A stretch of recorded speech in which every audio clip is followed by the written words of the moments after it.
မင်္ဂလာညချလေးပါခင်ဗျာကျွန်တော်အခုတင်ဆက်ပေးမယ့်ဗီဒီယိုခေါင်းစဉ်လေးကတော့အခက်ခဲဆုံးအပိုင်းကအမြဲတည်းပထမဆုံးချစ်လန်းကိုလန်းတာပါပဲအခက်ခဲဆုံးအပိုင်းကအမြဲတည်းပထမဆုံးချစ်လန်းကိုလန်းတာပဲဆိုတဲ့ဗီဒီယိုလေးကိုအစဉ်သဖြင့်နားဆင်လို့ရပါပြီပထမဆုံးချစ်လန်းတဲ့ဘဝမှာအခက်ခဲဆုံးအပိုင်းကတကယ်ဆိုရင်ပထမဆုံးချစ်လန်းကိုလန်းဖို့အချိန်ပါပဲစတင်ဖို့ကြံစီနေတဲ့အခါမှာစိုးရိမ်ခြင်းမတန်မဖြစ်ဖြစ်အောင်ဆုံးဖြတ်ဖို့ခက်ခဲခြင်းတွေပေါ်လာတတ်တယ်မသိသေးတာတွေမမြင်နိုင်သေးတာတွေကကြောက်စရာကောင်းလာတယ်ဒါပေမဲ့အဲ့ဒီကြောက်ရွံ့မှုအောက်မှာ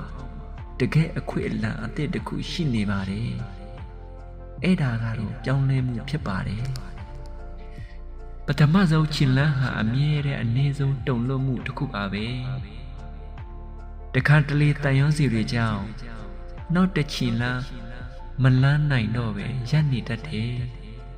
ဒါပေမဲ့တကယ်ပြောချင်တယ်ဆိုရင်တန်ရုံးစီတွေထဲလှုပ်ရှားဖို့စိတ်က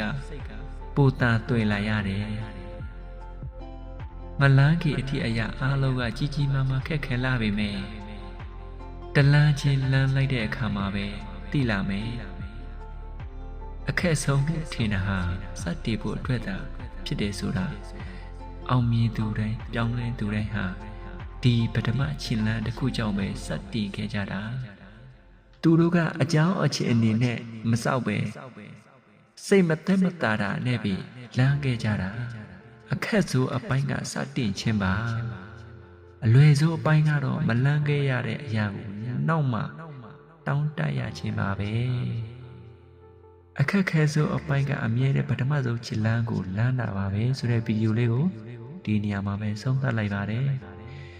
မူရင်းကိုလည်းလေးစားပါတယ်နားစေပေးခဲ့ကြတဲ့တယောက်ချင်းစီတိုင်းကိုအထူးပဲကာရဝလေးစားပြုပါတယ်ရွှေလန်းချမ်းမြေ့ကြပါစေ